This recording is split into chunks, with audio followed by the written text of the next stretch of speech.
Leur action spectaculaire, que ce soit contre les baleiniers, que ce soit contre les pétroliers, là, contre les centrales nucléaires, c'est pas leur première. Et puis il dit, nous, on est des lanceurs d'alerte. C'est un signal d'alarme. Et on le dit au président de la République, Philippe Wener. C'est plutôt casse-burne qu'autre chose. Enfin, militants de Greenpeace sont des casse-burnes. Oui, tout à fait. Ça va plaire au 32-16, ça, bon, monsieur Wener. Écoute, chacun son opinion. Moi, j'estime, bon, c'est pareil, je te dis, je suis peut-être d'un esprit un petit peu plus rétrograde, mais je le défends. et je suis très, très accroché à mon esprit.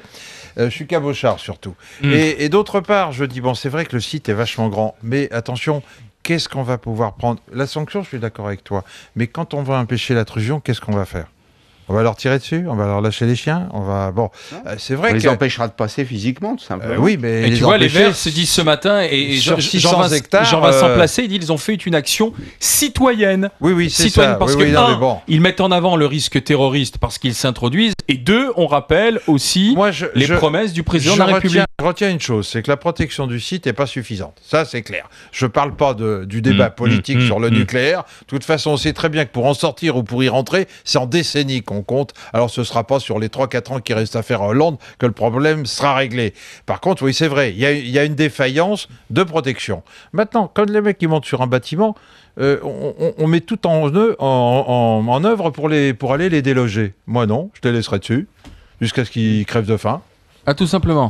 Sylvain Grandser. Je m'emmerderai pas, j'attendrai en dessous. D'ailleurs, c'est le commissaire de police qui parle. Là. Moi, je salue plutôt cette initiative qui a deux vertus. D'abord, de rappeler que les centrales nucléaires sont absolument pas sécurisées. Et je crains malheureusement que la prochaine fois qu'il y aura quelque chose de grave en termes d'attentats, on va pas s'embêter avec des avions, avec des trains. Moi, j'ai une grande frousse, peut-être parce que j'habite pas loin de Paluel et Panly. On a la chance, entre guillemets, d'avoir deux centrales nucléaires sous le nez, avec des vents d'ouest, ce qui fait qu'on pourra partager avec les Parisiens. Non, mais très honnêtement, il y a ça. Et puis deuxièmement, ça se voit ta bonne mine je trouve en ce moment. Et mon troisième bras. Des pastilles d'iode. Il a reçu sa dose d'iode. Et puis l'énergie nucléaire est extraordinaire. Elle est extraordinairement polluante parce qu'on ne sait toujours pas que faire des sites. C'est quand même un site Tricastin, ça date de 74. On ne sait toujours pas comment on va faire. Donc c'est génial. On se lance, on exporte même le nucléaire sans savoir comment s'en dépatouiller. Et c'est une énergie extraordinaire aussi d'un notre point de vue qui est extraordinairement chère. Puisqu'on ne prend jamais en compte ces coûts de démantèlement, et pour cause, puisqu'on ne sait pas comment le faire. Démantèlement, c'est 20 ans. Et moi, ce que je vois, troisième petit point, c'est qu'en vérité, le nucléaire, qui peut-être a été intéressant pour l'économie française, parce que ça nous met à la pointe d'une certaine technologie qui est complexe, mais moi, je crois malheureusement que ça nous fait prendre du retard le nucléaire, parce que ça nous a empêchés d'aller vers d'autres formes d'énergie. Et puis, à terme, pour tout vous dire, je pense que de toute façon, la question de l'énergie à très très long terme, elle passera aussi par des formes de décroissance, par des baisses de consommation. On est dans un monde fini.